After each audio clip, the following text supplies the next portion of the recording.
podcast where we talk to smart people, but not necessarily done by smart people? That is an awesome question.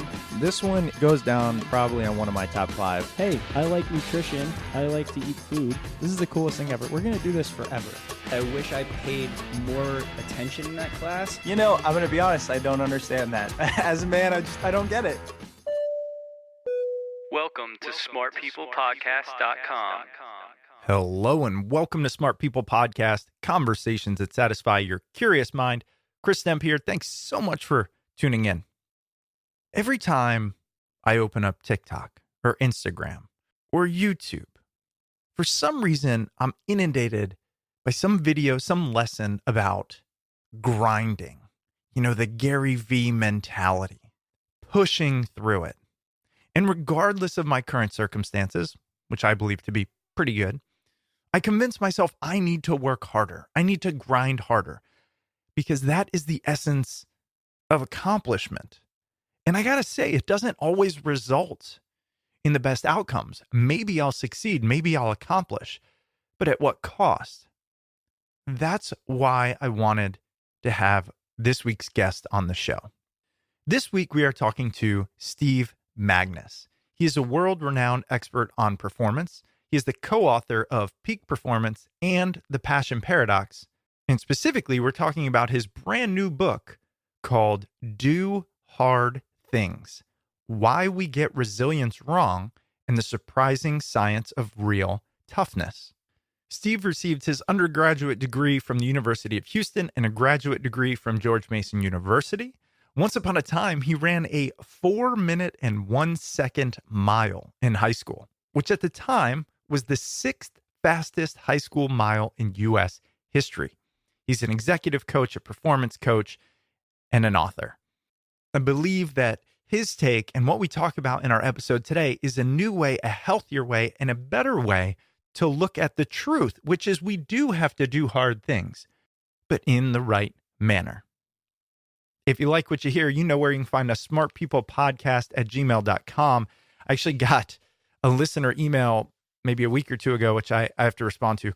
One of the nicest things I've ever received, just stating that, you know, they love the show, but it's one of the only podcasts where it's hard for them to listen in the background. So they have to pick times to where they can actually focus and absorb. And I'll tell you, that means we're doing it right. So feel free to reach out. Tell us what you think. Tell us how we should change and get better. If you thoroughly enjoy it, we could use your support. Patreon.com/smartpeoplepodcast. Shout out to our most recent Patreon supporter, Alex. Really appreciate it. Get ad-free episodes and more by supporting on Patreon. Let's get into our episode with Steve as we talk about his brand new book, Do Hard Things: Why We Get Resilience Wrong and the Surprising Science of Real Toughness. Enjoy.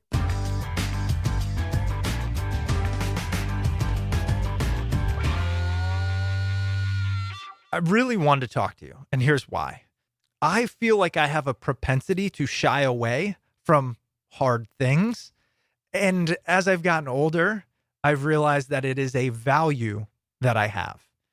We interviewed Dan Pink, actually, and we were talking about regret. And some of the things I've regretted most are not putting my all into things, despite unlikely outcomes and challenges. So that was the main purpose. And I just wanted to ask you, what is important about doing hard things? So I think actually you kind of nailed a large part of it, which is when we take on challenges, we almost have to shed this facade that we carry around, and we are almost exposed. And because of that, it makes us feel incredibly vulnerable. And because of that, our brain often defaults to that protect mechanism, which could be physical protection, but more often than not, it's psychological protection of saying, oh, I don't want my ego hurt. Oh, I don't want to fail at this thing that I've really tried hard to succeed at. And because of that, that's often where the growth comes from, because we've let go of everything else. We have to do this really difficult thing and like figure out how to navigate it. And the one thing that I'd say is that we often think that the growth comes from doing the difficult thing and then succeeding. But I actually think it comes from just doing the difficult thing, putting yourself out there, and then just trying to figure it out. And even if you don't succeed, even if you quote unquote fail, you'll still find that there's so much growth that comes and learning that comes from that moment, that you start to see that the value is actually in like putting yourself in difficult moments and then seeing, how do I figure this one out? How do I navigate through it? Despite a fear of failure and doing hard things, I've taken a pretty odd path throughout my life, and I think a lot of people do. And I do it for the sake of growth, knowing that there's value on the opposite side. The older I get, though, sometimes I wonder, what is that value? Why do we even honestly need to grow? Why can't we just survive and get through it and get to the end? I think it's the human problem and the human condition. Because if you look at every aspect of our life, from both a physical and psychological standpoint, it essentially follows this pattern of we need to experience some sort of stress and then adapt to it and then grow from it. Now, not everything does, but if you look at athletically, why do people try and get faster or stronger muscles or what have you? Sure, maybe it's to compete in a sport, but often it's that natural progress where you see, okay, I'm getting better at this. Same thing when we look at hobbies and pursuits. If you look at musical pursuits, not everyone's going to make a lot of money off of being a musician, but people still pursue it. Why? It provides this natural outlet where it's like, oh, I'm going to struggle with this thing for a while, but I'm going to progress and get better. And to me, even if you look at some of the broader psychological theories, for instance, self-determination theory, what's one of the key, pieces of that? Competence. What is competence? Making progress, seeing that you can grow in something, feeling like you can get better. And I think it's almost like we're kind of biologically wired for this because we have all these reward mechanisms or all these hormonal outputs that occur in these moments that essentially say, oh yeah, like growth is good. Getting better at something is good.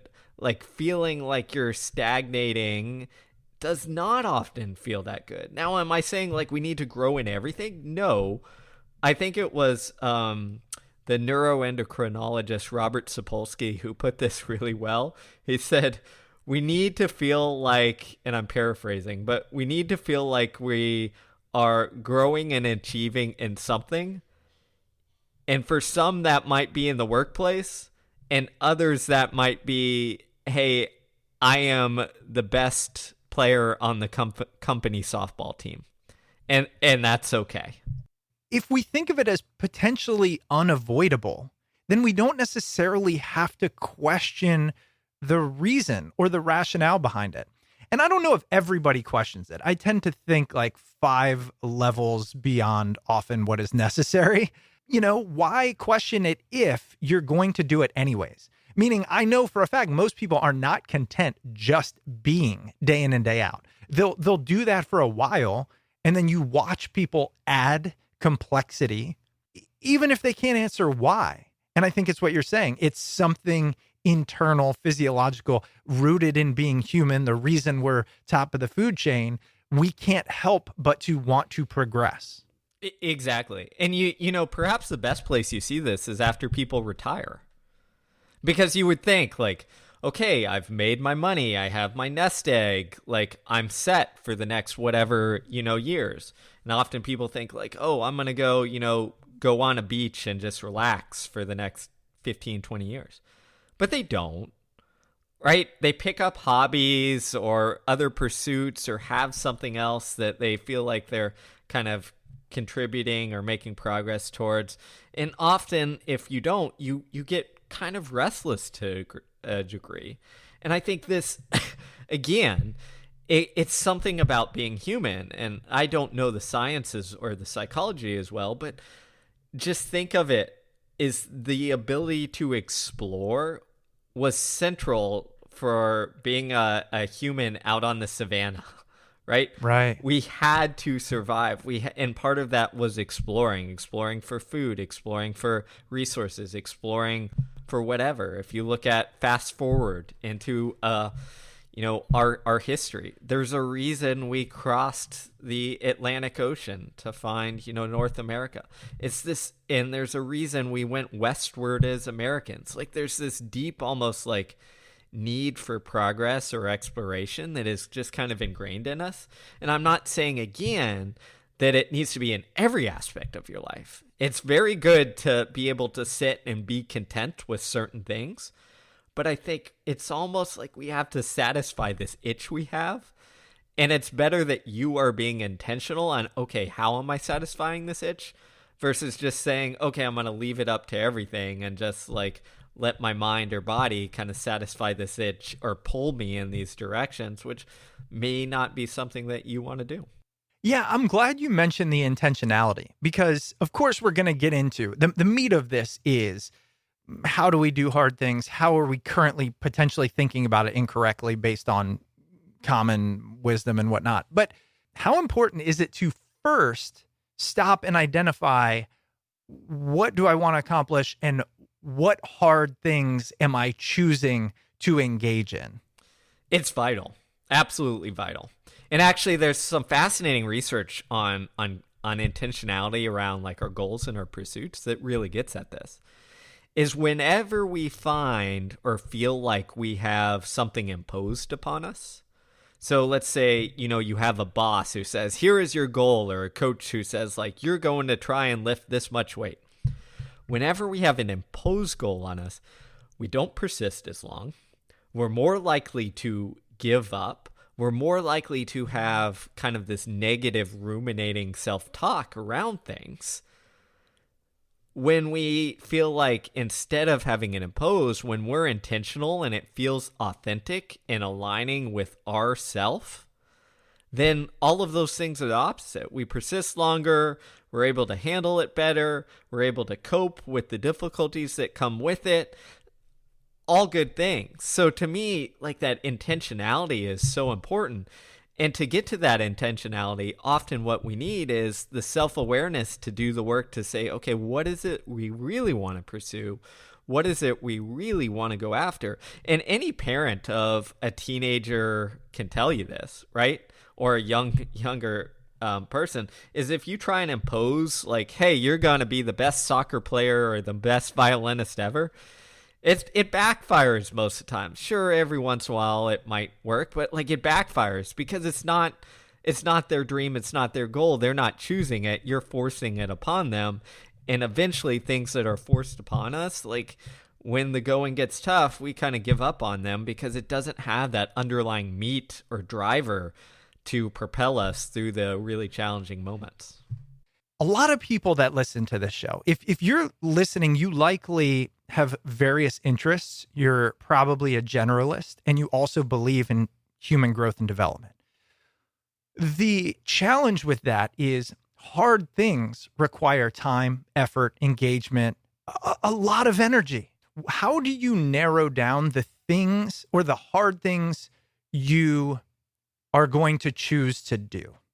My solution, and I think it's also what the research says, if you look at it, is two different things. First, if you're that generalist, have something relatively hard. It doesn't have to be incredibly demanding, but something relatively hard in your life that you can do consistently on a weekly basis, at least. Meaning, for me, I'm a lifelong runner. I'm not competing anymore, but I still make sure I run. And then once or twice a week, I still make sure that run isn't just a jog, but I'm going to go push myself a little bit. Maybe not to the well, but just something that reminds me of, like, oh yeah, I want to quit. Like, this really sucks, and I got to navigate through this. And that's my small, hard thing to just, again, almost prime the brain to remember what it's like to struggle. And then on the bigger thing, what I look at it is, it's almost like seasonality of my life. Is I'm a journalist. I'm going to explore a lot of different things, but at different seasons of my life, something is going to take precedence and something is going to be emphasized. And if I can do that, it allows me to maybe dive deep into the thing and struggle with it. So for instance, when I'm in book writing mode, I know that is the main thing. And I often have, again, 10 other projects. But because it's the main thing I really want to struggle with, then in book writing mode, every morning from, let's say, 8 to 11 a.m., those 3 hours are dedicated to that writing and struggling with it no matter what, during my weekdays. Because, I need to have that. The rest of the afternoon, I will save for all the other projects that I want to think about and whatever, but I need to have that moment. And the last thing I'd say on this topic is, to me, it's copy the kindergartners or the first graders. If you have young kids or you've ever worked with young kids, what you often see is they dabble a whole heck of a lot until they find something that is interesting. And then for that week or that month or whatever that period, they are all in on it. They're like, I am a policeman and I'm going to be a policeman and this is what it is. But what's interesting is they don't get stuck on that for life. A week or a month later, they're like, forget this. I'm going to be a fireman now. And then they go deep into that. And I think, we can learn a lot from that, especially journalists, is it's not only being journal on the surface level, but also give yourself those moments where it's okay, I'm going to just dive into this and let's see what it is. And eventually I'll pop back out. But part of the work is diving into it. Do you have young kids? No, I don't yet, but my wife is a elementary school teacher, so I learn a lot from her on this stuff. I'm like, how do you know? I'm like, you must. How do you know? It's just crazy because I've got a 7-year-old and a 4-year-old. My 7-year-old, as of 2 weeks ago, got into Pokemon Go. He's loved Pokemon for a while, but Pokemon Go. And now you're really helping me think through this. I mean, number one, it's insane, the level of obsession. It's insane. And I'm like, I'm here for it, right? Let's go. And we go for walks and I'm taking him into the town later so he can find all this stuff. But here's what I love and what you're highlighting for me. I'll tell him, hey, you should watch some videos on it. Watch how to take over a gym. Watch how to find Pokestops. Watch how to do this stuff. And he said to me, why? And I was like, well, because then you can, and he said, but I know how to do what I want to do. And it was fascinating because he wasn't thinking about doing it for the sole sake of progress, which I think as an adult, I know many people just tend to overemphasize. He was doing it for the sake of enjoyment. And through that enjoyment, he'll learn to the level in which he wants and choose, is this the thing or not?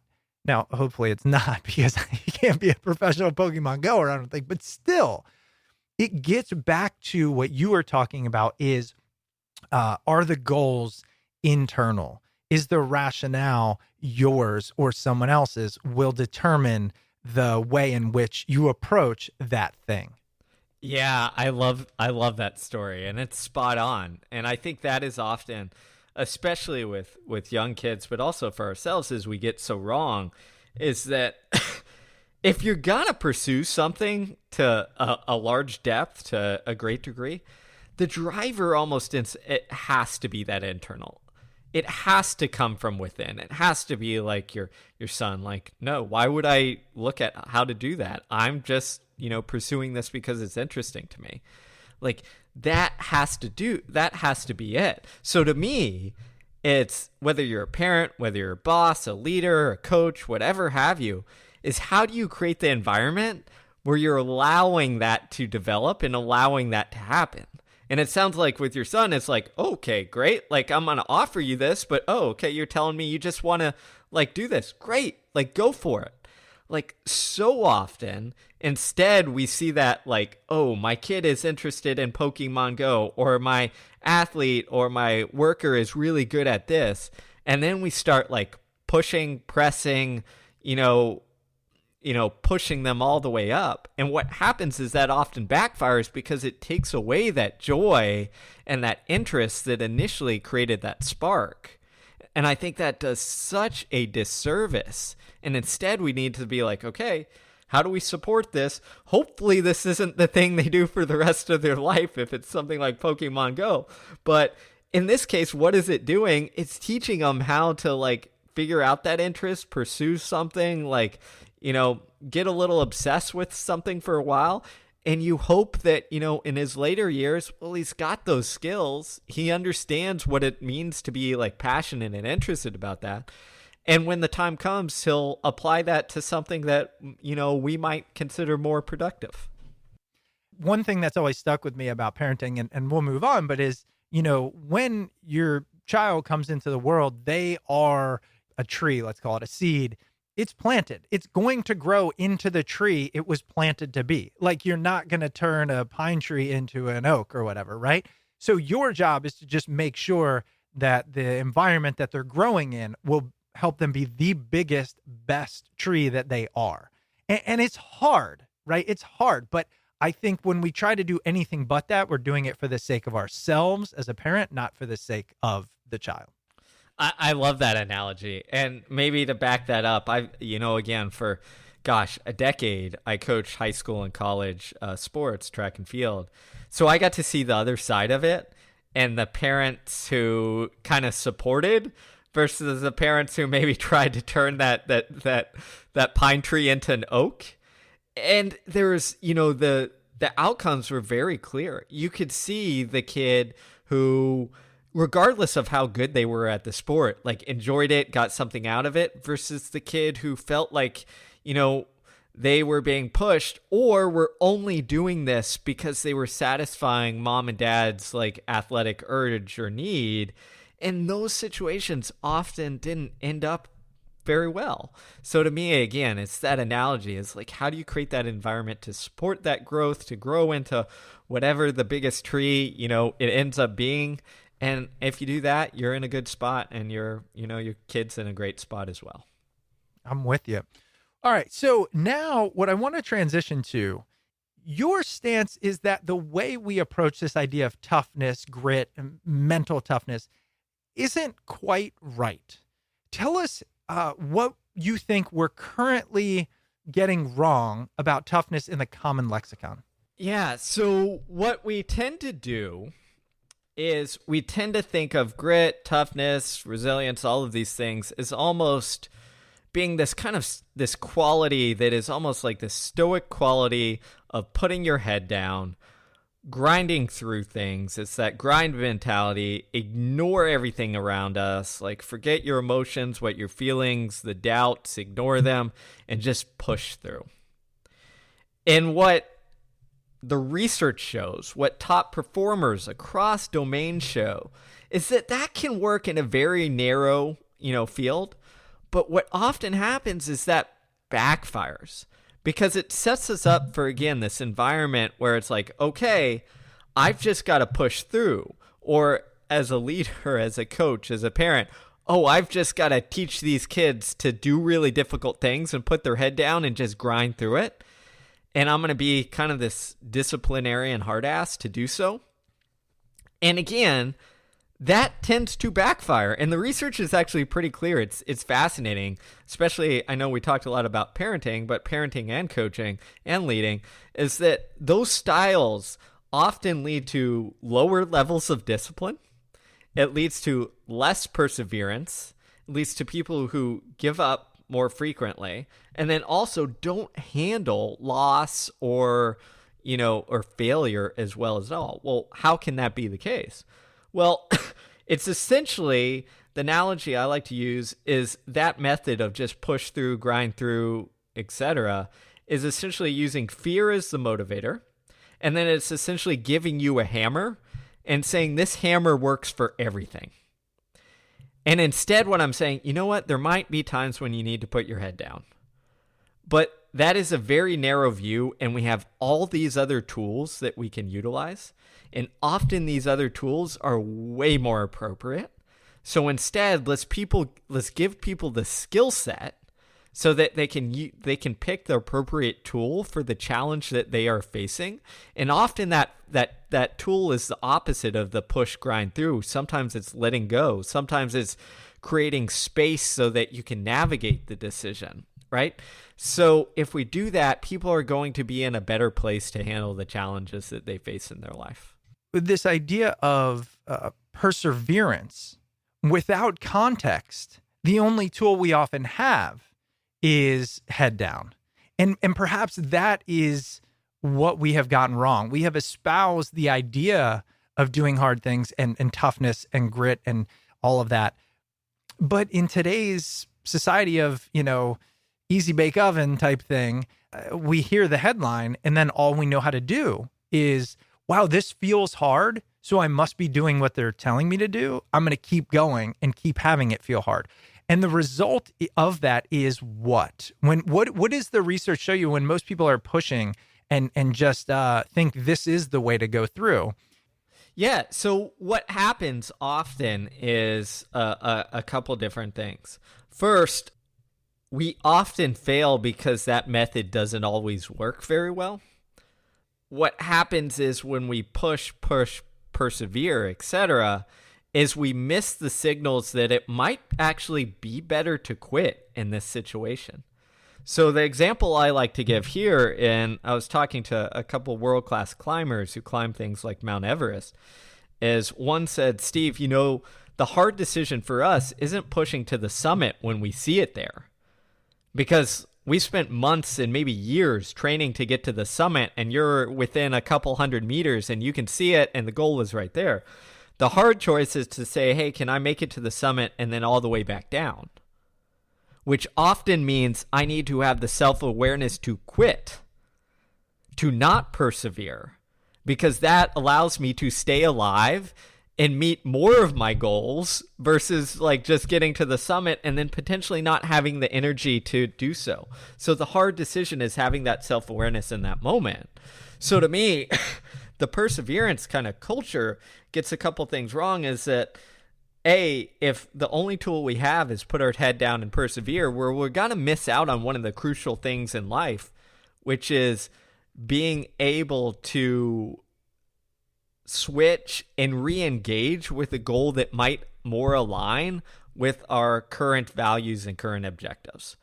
Often what you see is people stay too long in this persevere stage and they grit it out instead of like knowing when to quit. And you see this in the workplace all the time. Like people suffer for years on a job that doesn't align with what they want or need out of a job, but they stick with it because that's the hard thing to do. Instead of saying like, hey, maybe I can find something over here where I'm able to thrive in that better aligns with my talents and my abilities and my psychological and physical needs. And if I do that, I'm going to be in a much better place. Okay, so I love it. And now I'm confused.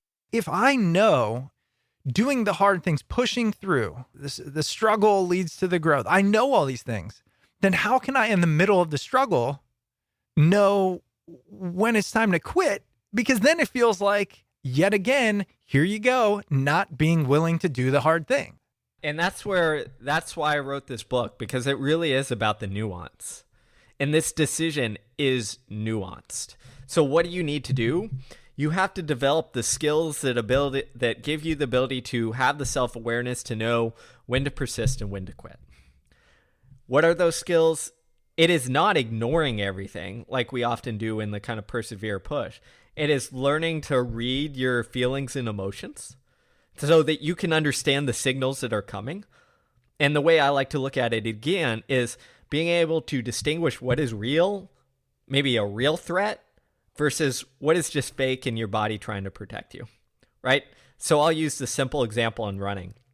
If I go out and I run and I run something really hard, initially that alarm is going to go off in my head and it's going to say, hey, Steve, this really hurts. Quit, quit, quit. Well, that's fake because I know I can go more. Like I know I can keep going. But if all of a sudden, let's say my quad or hamstring starts to hurt, that's a real signal because often that means like, hey, I'm about to strain this muscle and that would lead to actual physical damage. And I'm much better just calling it quits and then coming back, in a couple days when this is healed versus total catastrophe of, pulling the muscle or what have you. We need to be able to separate and distinguish that nuance with whatever we're facing. And what research shows is the best performers, and they've looked at again, from athletes to stockbrokers, actually, to military professionals and special forces, is they have this almost nuanced ability to separate the signals coming into their body, their feelings, their emotions, all of those internal signals, and read them so that they understand what's appropriate or not. I need to know more. I need to know how to do it. Asking people to evaluate their emotions and really understand what are they telling me is like a superpower. I use as an example, let's say you want to be a content creator or you want to be a thought leader, but you don't love public speaking. Let's just use that as an example because so many people really get super nervous about it. You're walking up to that stage. It's your first talk. There's 1,000 people. You're going to have somewhere between anxiety and full-blown panic or something, right? How do you know this is in service of the thing I want? This is a positive emotion, even though it feels really scary, or this is that pulled hamstring, time for me to bow out? So that's really difficult. And the way I'd answer that is it starts well before you walk out on that stage. And this is where doing hard things come into play, is to understand our internal world. We have to spend time there and sit with it.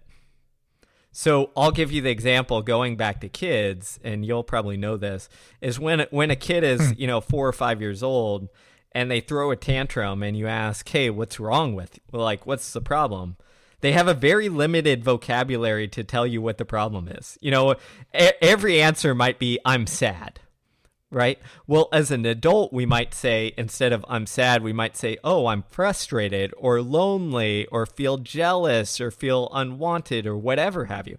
There's more nuance there for the same emotion that we're experiencing. The same thing goes with everything else, is if we can sit with and experience emotions and even try to label them and distinguish them, then we're better able to navigate our internal world like the, first grader or 5-year-old versus, the hopefully fully formed adult who understands some of these things. So going back to, the person getting onto stage, well, hopefully you didn't just walk out onto, have your first speaking gig be in front of 1,000 people. Hopefully you spent time maybe in front of a friendly audience, friends, family members. Hopefully you then went to a small audience, etc. And you're going to feel and experience different emotions, and you understand, hopefully, the nuance behind, oh, this is just my ego talking because it's afraid a little bit that I'm going to get out on stage and like mess up and be embarrassed. And that's why I feel this anxiety. But guess what? I've done the work. I've done the preparation. I've given this speech many times before. That's not what occurs. That's not what happens. So you can start to distinguish that. The second thing that I think is really helpful is it's not just understanding your emotions that helps you do this thing. In the moment, as you're walking up on that stage, is stress tends to narrow us. It tends to focus us on the threat itself. So when you're about to head on that stage, all our mind is thinking about is the threat of speaking in front of this audience. It can't feel anything else. It can't see anything else. So what happens is in those moments, we have to give it perspective. We have to essentially zoom out. So anything you can do to almost force your brain and your mind to gain some perspective in that moment will help you be able to distinguish what is real or not. It's the same as in when you're, again, the running example. If that first moment that it feels, painful, my body says, oh, you're in danger, like you're going to overheat and die. And I have to give perspective and be like, no, I'm not. I'm fine. I've been through this before. So in that moment, there's several things, again, many I outline in the book, but your self-talk can give perspective. You can sit there and be like, hey, at the end of the day, this is just given a speech. This isn't life or death. I'm not at war, right? I don't need to have this fight or flight response. There's different, like almost physiological tricks you can use. One that I use is as a person who wears glasses is, and there's research behind this, if I literally take my glasses off and just see a bunch of blurry, almost perspective, what happens is the brain actually zooms out and essentially creates space because I've taken this broad perspective where I can't see details.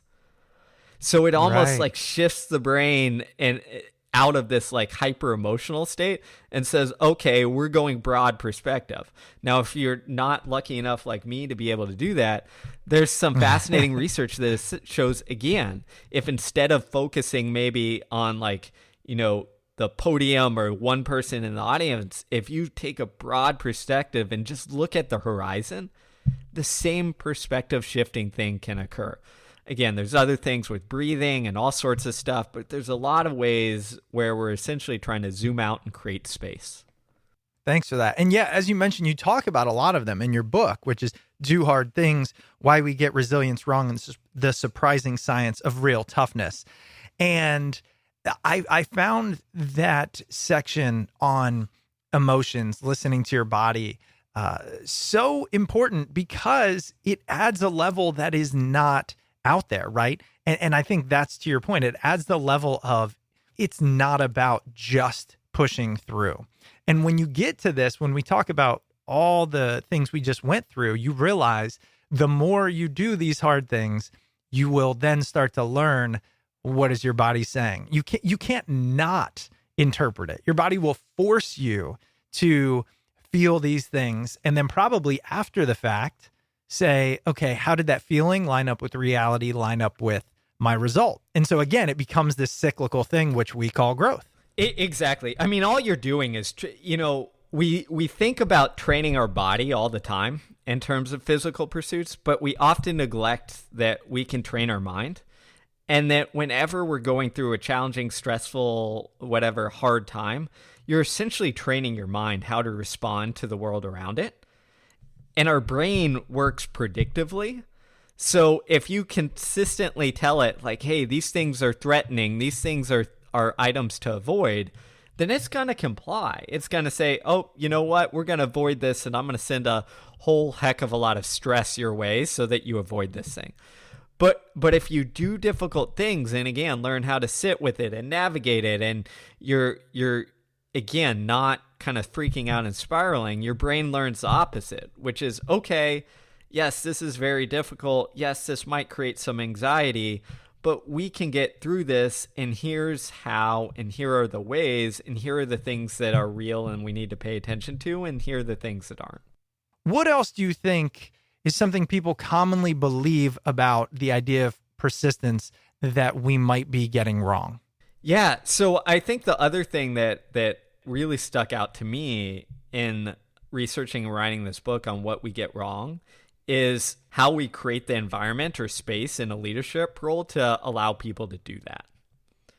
Because we often think of, especially in sports, but also with CEOs and executives and leaders in the workplace, is we often think, oh, the way to create teams and organizations that are resilient is to create almost an environment that is incredibly controlling, disciplinarian, like my way or the highway. This is how you do things. Almost, to use the sports analogy, the kind of Bobby Knight way of doing things, right? This is it. We're going this way. I am the leader. You listen to me. You follow. And we often think in those environments like that creates people who, are disciplined and tough. But if you look at, again, the research, it shows the exact opposite. And there was this fascinating study that some organizational psychologists did on teams in the NBA, where they looked at these coaches who were kind of this authoritarian style coach, and they looked at the effect that had on the players that were under them. And they looked at, I think it was like 6 or 7 years of data in the NBA. And what they found is that if a player played for an authoritarian coach, their performance for the rest of their career took a notch downwards. And then even more interesting is their so-called negative or aggressive fouls, like technical fouls in the NBA, which are essentially, notions of aggression. Those went up after they played for authoritarian, style coach, which is a signal of like, hey, you don't have the emotional control to handle yourself in these difficult moments where you might be fired up and you just created, you just let yourself go and did this technical foul. And the most interesting thing I think on this study is that effect lasted for the rest of their career, even after they went to play for another coach. So you have this almost lasting effect. And I think if we look at, okay, where do we get it wrong? Well, it turns out the John Woodens, the Steve Kerrs, to use the modern example, the Pete Carrolls of the world for football, the coaches who create, yes, they're creating environments. Yes, they're doing incredibly hard practice and difficult things, but they're doing it in a way that is autonomy supportive, that, allows people to fail and mess up, but then correct and get better. They're doing it out of a place of, hey, almost like love and cohesion instead of fear and, punishment. When you do that, people thrive, are more disciplined, more persistent, all of those good things.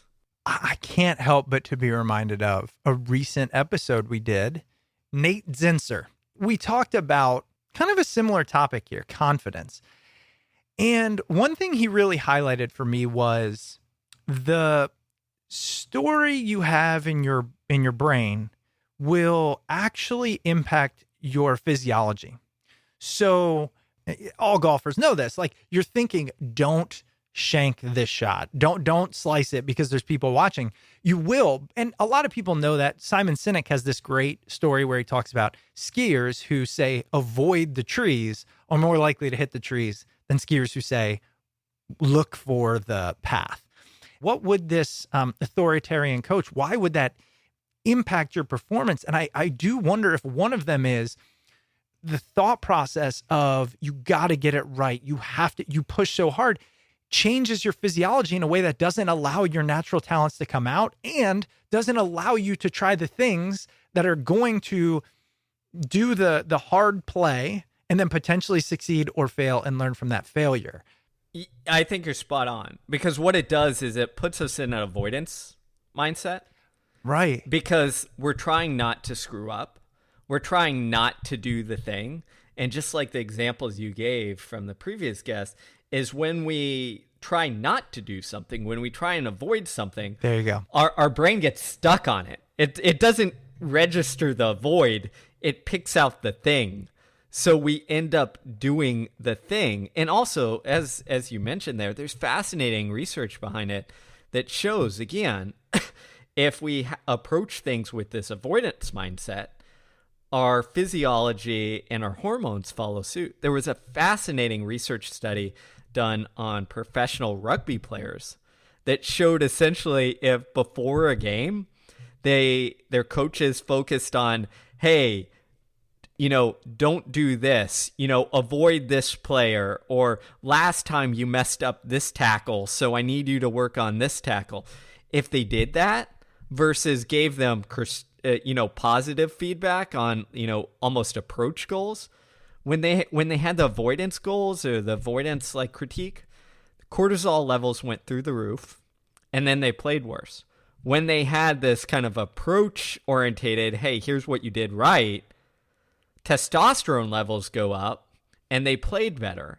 So it's different stress responses just based on the information we're giving. And I'm not saying, hey, never critique your athletes or never give constructive critiques in the workplace, but the timing of it matters a lot. If you're doing it right before they're about to go, step on stage or step up to the batter's box, well, that negative thought is going to take over. That avoidance mindset is going to take over and put them in a bad spot. So if you're going to offer criticism or critiques, you got to do it well away from the actual event they're going to do. We've talked about at depth, understanding the inner game, understanding emotions, what they're telling you. Do you think that is prerequisite number one is understand internally what's going on? Yeah, I really do. I think that especially now, it's something that we're often told to neglect. So yeah, it's foundational. Okay. There's two other things I wanted to just briefly discuss. We don't have to go in depth because it's in your book, but I think these really jumped out to me. So the first one was this idea that you can respond instead of react. Give us the general idea of that, how that helps us deal with tough things. Yeah, so reacting is essentially this instantaneous, quick reaction, for lack of a better term, which is we feel the difficult moment, we feel the stress, and we jump to the thing. Why do we jump to the thing?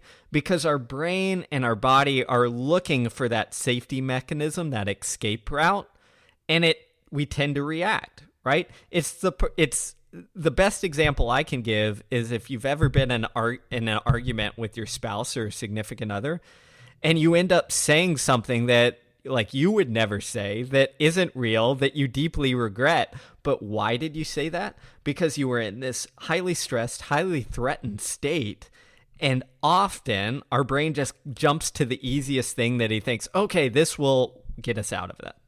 And responding instead is essentially creating the space where you don't have that jump, but you have just that moment where it's like, okay, I have more than this one path. I have multiple paths I can take. And in those difficult moments, you want to give your brain the space to be able to think, okay, what path is going to be the productive path? What path is going to lead me to the outcome that I need? And we can train that ability up. Yeah, it reminds me of Viktor Frankl, and we used to teach it at Covey, which is this idea of separating stimulus from response. And it's one of the most core components of my life, is just recognizing we don't control the stimulus. We control the response. And then just elongating that space will change the response potentially for the better. It always resonated with me. Exactly. I love that work that you guys did, that Viktor Frankl did, because it really is. The way I like to look at it is generally during very difficult things, it's almost like a snowball gets pushed down the hill. Yeah. And if you it can just spiral out of control and grow and grow and grow. But if we can create that space for our response, it's almost like we're just slowing it down a little bit so that we can handle it, so that we can redirect it or stop it, versus just letting it get out of control. A lot of times people who want to achieve, want to strive, interested in a lot of things, do put a lot of pressure on themselves and also want to take control of a lot of it. So if there's something hard, let me solve it. Like I can. But sometimes that control can actually be detrimental. And that's what I've learned. Like I will go into psychotic mode. I'll work for 14 hours straight for 5 days and I might get it accomplished, but at what cost in the long run? And so I think a lot of what you talked about helped me realize that you can still get it done, and perhaps in a better, more creative and more sustainable way by taking some of the approaches we're talking about. Same outcome from a results perspective, but better secondary outcome from a personal perspective. Exactly. And I think that's what a lot of this is often we get in our own way because we put these artificial maybe constraints on us and we think, oh, okay, like I've got to get this done. I've got to, control this 100%. When in reality, for most things, not everything, but for most things, that's not true. That's this artificial constraint that increases the pressure and increases the stress around us. So ironically, sometimes to be quote unquote tougher in a more productive stance is being able to let go in the right moments.